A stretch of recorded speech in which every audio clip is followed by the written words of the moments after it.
My name is Ethan, 28 years old.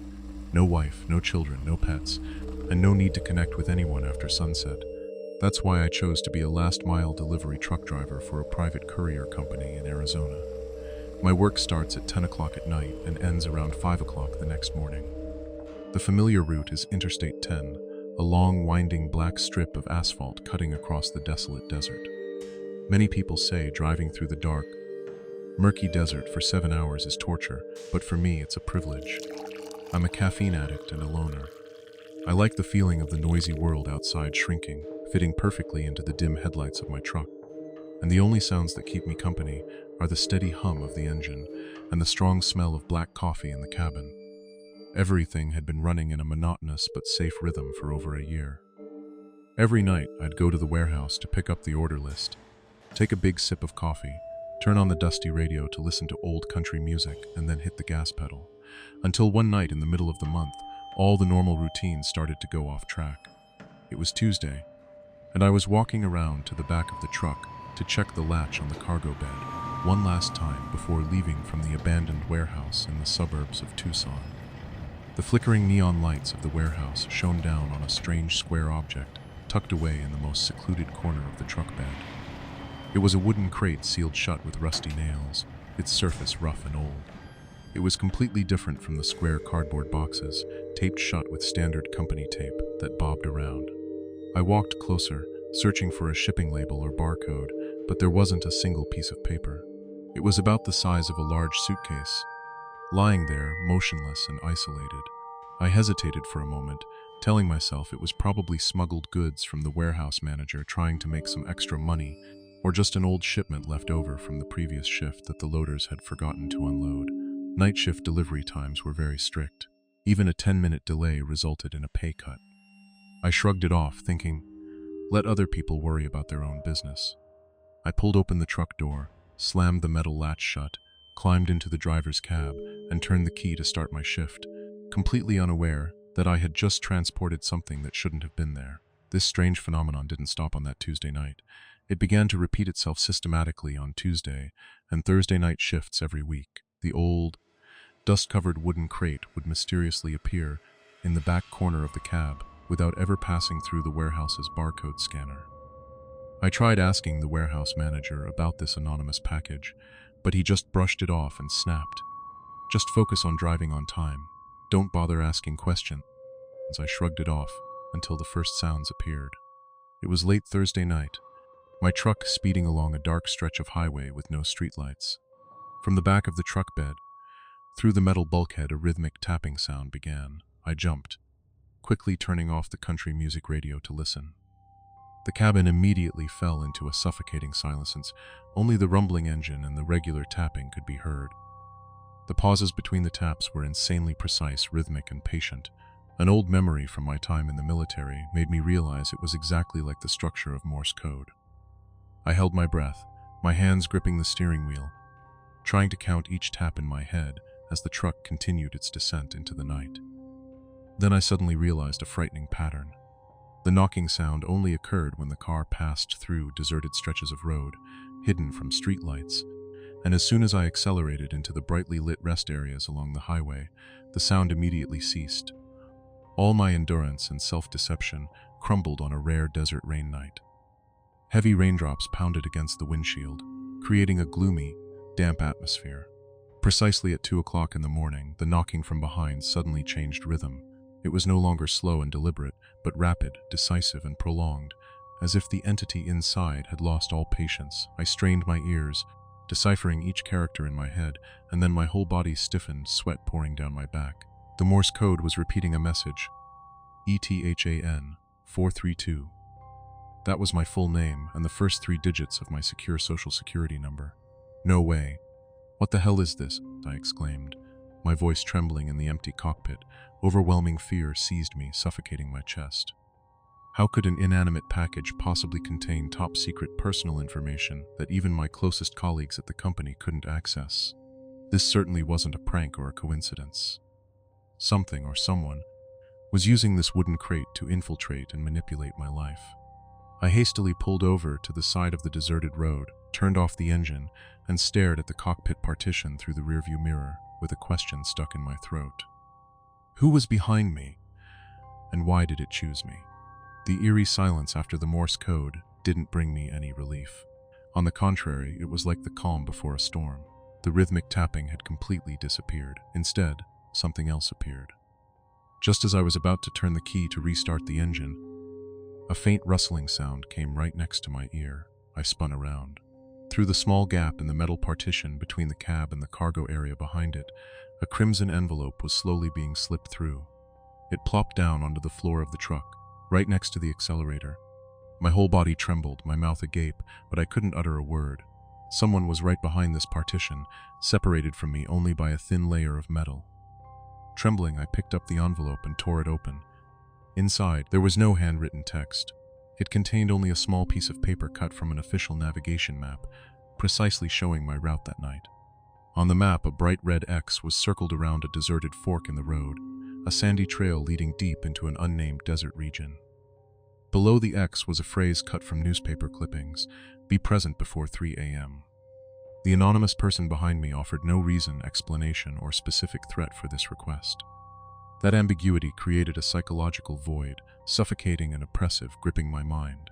I frantically searched my memory, trying to recall if I had ever offended anyone, made enemies with any gangsters, or inadvertently become involved in any dark secret from the past.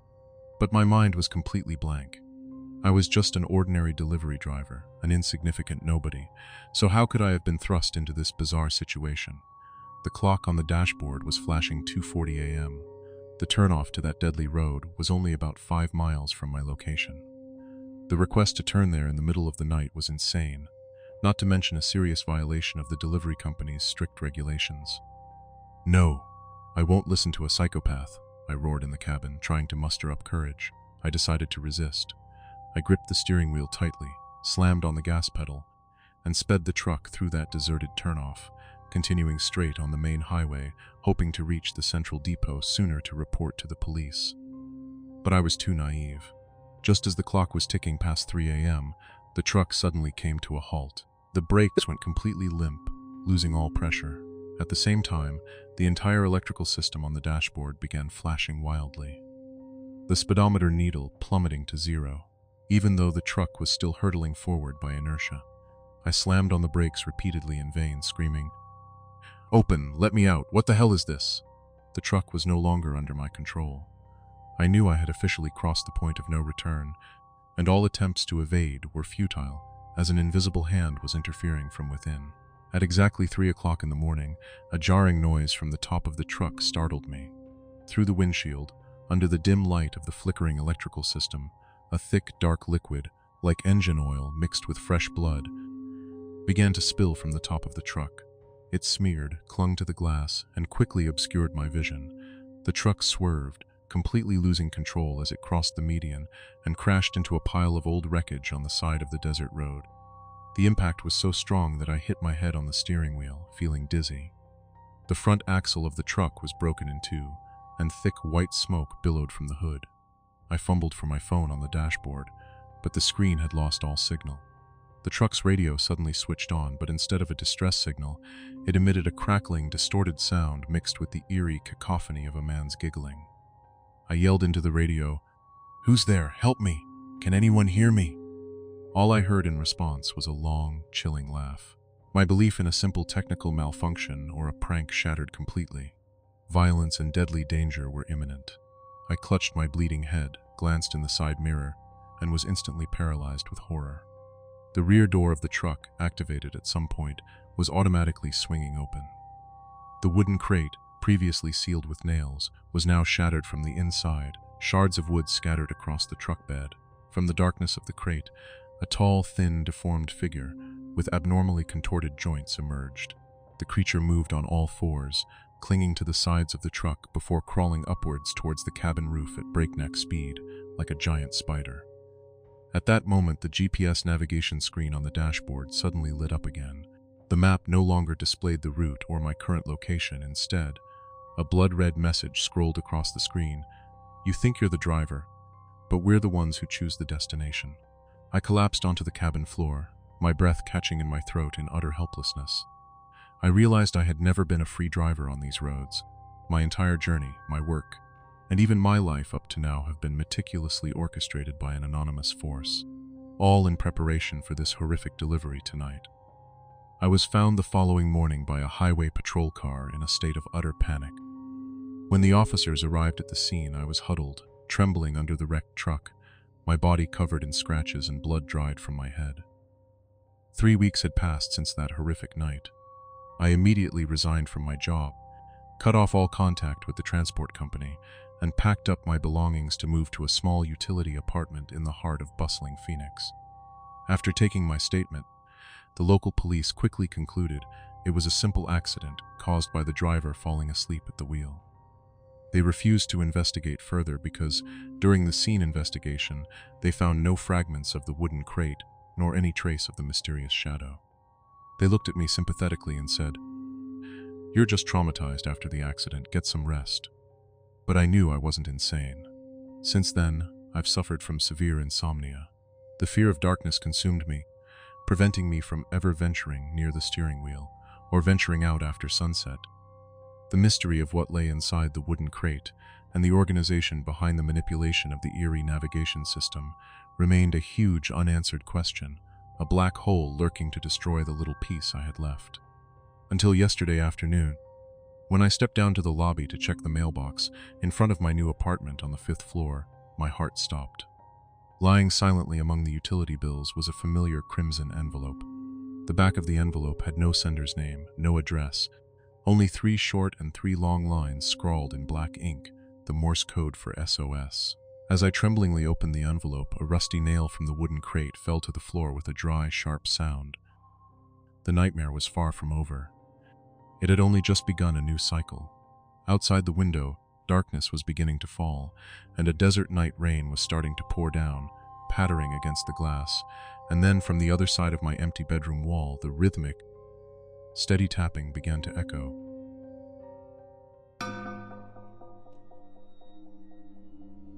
I graduated from college with a degree in sociology almost a year ago. Like anyone pursuing a social science degree, I quickly realized my degree was completely useless in helping me find a decent office job in this Pacific Northwest. Currently, I'm still living in my parents' basement. Every morning, I'm met with their disappointed silence and sighs. To survive and pay off my student loan debt, I accepted a night shift job at a 24/7 convenience store on the edge of Highway 9. The work is exhaustingly repetitive. Every night I'm stuck stocking shelves, mopping floors, counting change, and watching the clock tick by hopelessly. It feels like a dead end, but it's my only source of income right now. My shift lasted from 10 p.m. to 6 a.m. the following morning. That was the time when the entire highway was shrouded in the thick darkness of the vast pine forests.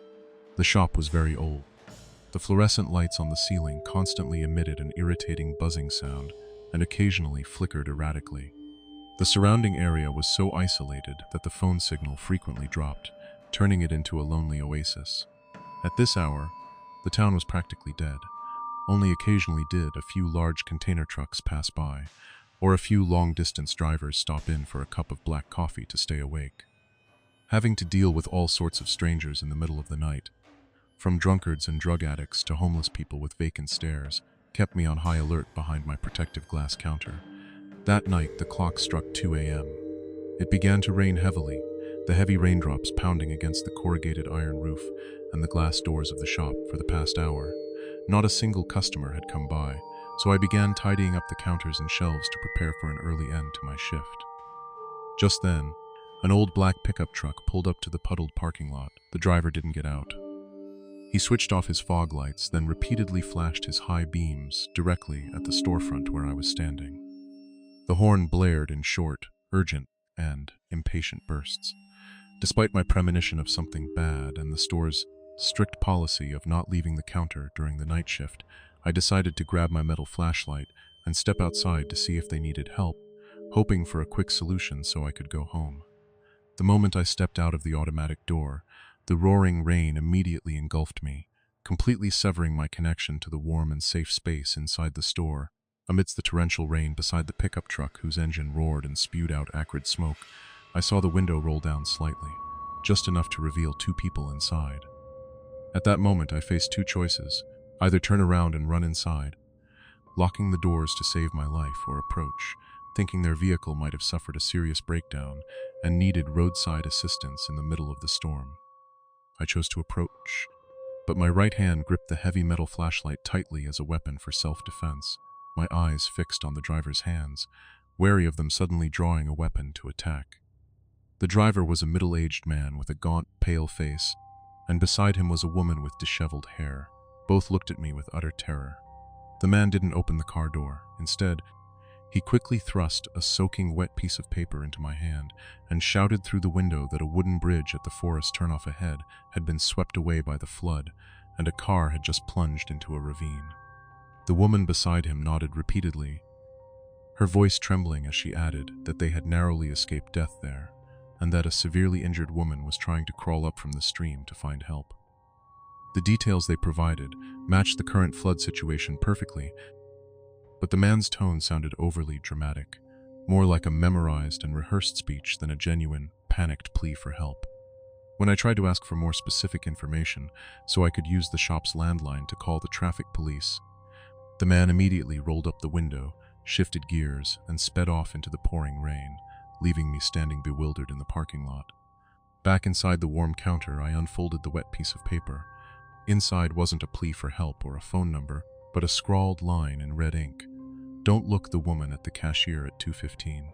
My survival instinct told me this was a cruel joke or a psychological trap to make me panic, because I was the only one on duty at the time.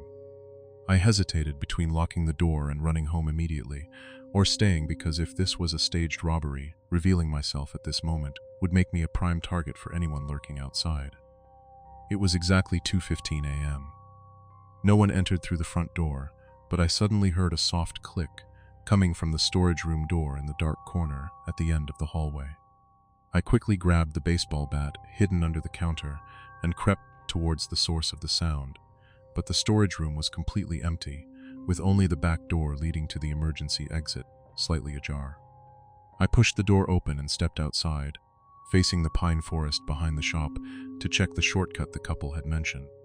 After walking for about 10 minutes in the rain, I reached the small wooden bridge over the dry stream. It stood firm, showing no signs of collapse or any vehicles stepping in underneath. The couple's warning was completely false. There wasn't a soul around, only the eerie sound of the wind whistling through the pine trees. I returned to the shop, surviving that shift without any further physical harm, but my mind was completely shattered. The fear was no longer about a flesh-and-blood armed robber. It had transformed into an invisible obsession in my mind about the true identities of the two men in the black pickup truck. Questions constantly plagued me every time I closed my eyes. Why would they concoct such a bizarre story? What did that piece of paper mean when the timeline perfectly matched the sounds coming from the warehouse? What really lurked in the pine forest if I had chosen the shortcut they described to rescue them that night? 3 days later, my insane curiosity had overcome my initial fear. I couldn't bear living in this vague uncertainty for another day. Instead of continuing to hide, I decided to drive back to the shortcut into the pine forest at 2 p.m., when the sun was at its brightest, to find answers. I was no longer a timid, passive cashier waiting for danger to come. I got out of the car, officially crossing the line of safety to seek answers to the strange events of that night. When I reached the entrance to the trail leading to the wooden bridge, I discovered a new detail that I was certain I hadn't seen that night. On the trunk of an old pine tree at the beginning of the turn, a brand new wooden sign had been hastily nailed on, with 2 scrawled black letters, "Dead End." This sign proved something horrifying. Someone had returned here shortly after that night to mark the spot or deliberately conceal something from others. Daylight filtered through the foliage, lessening the outward gloom, but the forest remained eerily silent, devoid of birdsong or insect sounds. I decided to turn off the engine and walk along the muddy trail deeper into the woods, my heart pounding with every step. The surroundings looked perfectly normal with their dense bushes, but my intuition screamed that dozens of eyes were watching me from behind the large trees. Fear intensified as I realized I had ventured too deep into an area without cell phone signal, completely cut off from the outside world. Just as I was about to touch the wooden sign to check the paint marks, a heart-wrenching scream erupted from deep within the dense forest ahead. It was a woman's scream, full of pain, agony, and despair, the sound echoing off the cliffs like a blood-curdling roar. Without a second's hesitation or attempt to figure out who it was, my body automatically activated survival mode. I turned and ran frantically towards my car. I didn't look back, didn't try to figure out what had made the noise. I just used all my strength to start the engine and floor the gas pedal, speeding onto the highway. 2 weeks have passed since that horrific afternoon. I immediately resigned from my night shift job at the grocery store and never dared go near Highway 9 again. My mental state has deteriorated significantly. I always sleep with the lights on and jump at the slightest sound of a pickup truck horn or rain hitting the window outside. That event has become a deep psychological scar. Although I had no physical wounds, the fear and panic I felt were completely real. Part of me wanted to bury this memory forever, to find another normal job in the big city to forget this dark reality. But another haunting part of my mind kept urging me on, curious to know who the woman screaming in the forest that day really was, and whether that piece of red ink was actually a warning from a good person or part of a long-lasting curse. I started planning to gather a few close friends, equip myself with a long-range dash cam and some self-defense weapons, and return to that trail one last time to expose the truth. Even now, I still can't tell what was lurking in the pine forest on the edge of the highway. Was it a human or some other sinister force? What were the motives of the couple in the pickup truck that night? Did they really want to save me from danger, or were they lured into a deadly trap? The most terrifying question remains the words on the piece of paper. If, at exactly 2:15 a.m. that night, I hadn't left the counter to go out to the parking lot, what would have emerged from the warehouse to stand opposite me behind the cash register? Every time I think about it, I feel a chill down my spine, realizing that sometimes not knowing the answer is the only stroke of luck that allowed me to survive. There are things in life that completely change your perspective on the world around you, and for me it happened one winter night a few years ago. At the time, I was working the night shift as a CCTV operator for a newly constructed urban area on the outskirts of the city. It was a massive project, yet uninhabited, a veritable ghost town with hundreds of empty apartment buildings and townhouses, silent in the darkness. To this day, it remains the most terrifying and haunting experience I've had in my years in security. I'm not telling this story to gain your belief, but because I was directly on night duty that night. I saw and heard inexplicable things with my own eyes. My job sounds simple. Sitting alone in the central control room from 11 o'clock at night until 7 o'clock the next morning, facing a wall densely packed with hundreds of surveillance screens displaying street corners, walkways, and building lobbies. My sole duty was to observe and perform system checks hourly to ensure there were no intruders or fire incidents. The first few months were incredibly dull and repetitive. The urban area was completely devoid of nighttime activity. There were no lights from apartments, no traffic. Everything resembled a giant still-life painting covered in the blackness of the night and the white of thick fog. The night shift operating procedure clearly stipulated that I was the only one present on site. If any serious incident occurred, I could only call a senior manager who was sleeping at home 15 kilometers away. The surveillance camera system here incorporated intelligent motion detection sensors, meaning that if any object moved within the scanning area, the corresponding screen would automatically flash red and emit a short warning sound. However, the system's weakness was that it frequently gave false alarms on windy nights or when birds and stray cats were running around. Having become accustomed to this, I always reassured myself with the most reasonable explanations whenever the alarm sounded, believing that if a real danger arose, it would only begin with a minor signal before fully revealing itself. Things began to change around 1:30 a.m. I was glued to my phone killing time when a short beep sounded, followed by the number 14, flashing red in the corner of the screen as a warning signal. It was the camera located at the corner of the intersection in the Western Villa area, where rows of newly built houses, still in their rough brickwork and without windows, stood. I immediately looked up at screen 14, but all that was displayed was the empty asphalt road and wisps of gray fog drifting under the pale yellow streetlights. There wasn't a single person or animal moving in the frame. I shrugged, thinking that perhaps a thick fog or a strong gust of wind had entered the scanning area and triggered the sensor. However, the situation didn't stop there. It began to repeat itself cyclically. Every 15 minutes, the system would sound an alarm, and the number 14 on the screen would flash red. This regularity caught my attention, and I felt something was amiss. A gust of wind or a stray cat couldn't possibly follow a schedule as precise as a programmed clock. I started scrolling back through the recorded footage of previous alarms, rewinding it to 0.5x speed to examine it carefully. But even straining my eyes until they ached, I couldn't find any direct evidence.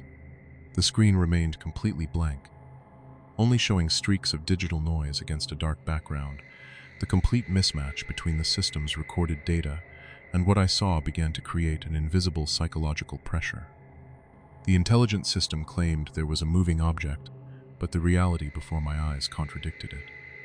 The feeling that something was lurking at the edge of my perception, something invisible moving back and forth in front of the camera lens, sent shivers down my spine. To dispel the growing tension in the vast control room, I tried to find technical explanations. I told myself that surely a spiderweb had gotten stuck in camera lens number 14, and the wind had caused the web to sway against the glass, deceiving the computer's detection algorithm.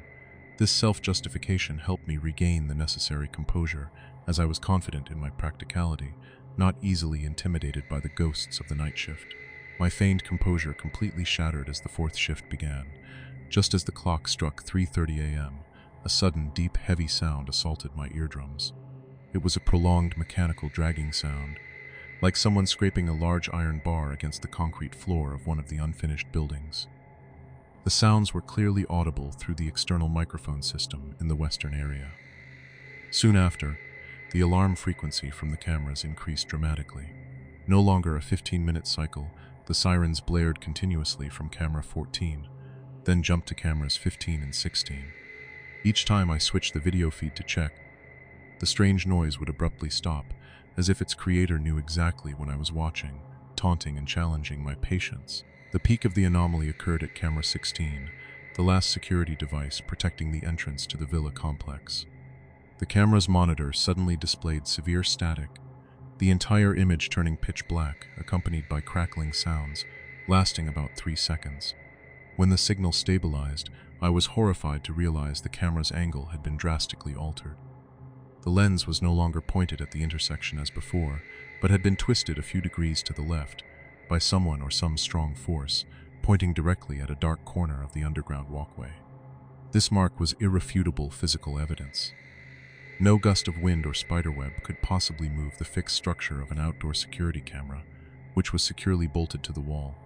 All the harmless excuses I had come up with earlier were now officially invalid. At this point, I understood I couldn't remain passively seated in this secure control room any longer. Physical interference with the system meant a real intrusion was underway under my watchful eye. If I continued to ignore it and just stare at the screen, I would face severe disciplinary action or be fired the very next day for a serious breach of professional procedure. I stood up, tightened my leather belt, grabbed my large, heavy metal flashlight and my handheld radio. I opened the control room door, stepped out into the drafty hallway, and plunged into the dense darkness of the empty urban area. The decision to step out that door had propelled me into a completely different psychological state, shifting from vague suspicion to a direct confrontation with an unknown entity lurking outside. The west wing of the villa complex appeared before me, like a giant concrete graveyard in the winter night. The vast space was shrouded in fog, the gray buildings limiting the flashlight's beam to just a few meters. I walked slowly, trying not to make any noise, but the wind whistling through the empty windows created a chilling, eerie sound. As I approached the intersection where camera number 16 was located, the space suddenly fell into a deathly silence, an absolute silence after the earlier, drawn-out noises. I stood rooted to the spot, raising my flashlight, the beam sweeping across the dark corners, but all I could see were rough brick walls and my own long shadows cast on the ground. It was in this terrifying silence that I began to hear footsteps. The sound was incredibly faint, emanating from the row of rough buildings directly to my left. The horrifying thing was that these footsteps seemed to possess a terrifying awareness and calculated intent to counter me. Every time I paused to listen, the footsteps on the other side of the brick wall abruptly stopped. When I took 2 steps forward, they moved exactly 2 steps.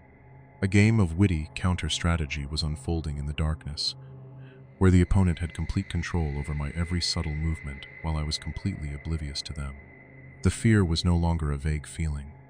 It had transformed into a chilling certainty that a very real, very close presence, separated from me only by a thin wall, was lurking, watching my every move with ill intent.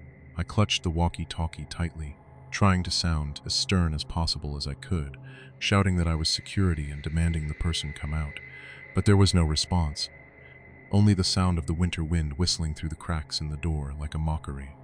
The less I could see, the more the pressure and sense of danger intensified, reaching a suffocating level. I knew I was at a disadvantage, alone in a desolate space with no one to support me. Throughout the rest of my patrol, I kept myself on high alert for a confrontation or a surprise attack from the shadows. I completed the entire area search without seeing a single person with my own eyes, but that emptiness brought no relief. On the contrary, it left a heavy psychological shock, a humiliating professional failure, knowing for sure that the security system had been compromised, but being powerless to find any physical evidence of the perpetrator. Every cell in my body was screaming only one thing at that moment: how to get this shift over with so I could leave this hellish place. At exactly 7 o'clock in the morning, as the first rays of sunlight began to dispel the thick fog, the shift supervisor arrived at the duty station to hand over duties. I immediately followed the proper procedures, reporting all the unusual events that had occurred during the shift. From the repeated warning beeps and the scraping sound of metal to the physical tampering with camera number 16, altering its viewing angle. The supervisor immediately called in 2 additional maintenance personnel from the project's technical team to conduct a thorough on-site inspection. They brought A-frame ladders to climb up and directly inspect the outdoor camera, while meticulously searching every nook and cranny, underground walkways, and unfinished floors of the west wing of the villa complex for any signs of intruder. However, the re-examination results put me in an extremely ironic situation. The technical team concluded that camera number 16 was completely normal. The screws securing the base still had their original seals from installation, and its angle showed no signs of being manipulated by hand. When we sat together in the control room to review the previous night's archived video files, something strange happened. The 3 seconds of static interference and the segment where the camera angle shifted towards the underground passage completely disappeared. The screen then displayed only a smooth, silent stream of images from the beginning to the end of the shift, as if no incident had ever occurred.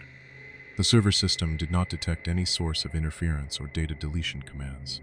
Those present in the room looked at me with concern and suspicion, assuming I was too tired, had dozed off, and had poisoned my mind with hallucinations caused by the solitude of the night shift. The complete lack of any physical evidence left me utterly alone. No one believed what I had experienced, but the outright denial from the systems and the dismissive explanations from my colleagues only intensified my fear. For me, that winter night remains the most terrifying and haunting experience of my life as a security guard. I know for sure that what I saw, heard, and felt in the darkness wasn't an illusion of exhaustion. Something invisible, possessing a terrifying intelligence far beyond human comprehension, existed in that haunted city that night. It not only infiltrated the physical space, but also seemed capable of manipulating technological data to erase its own traces, leaving an unanswered question for anyone who inadvertently encountered it during endless night shifts.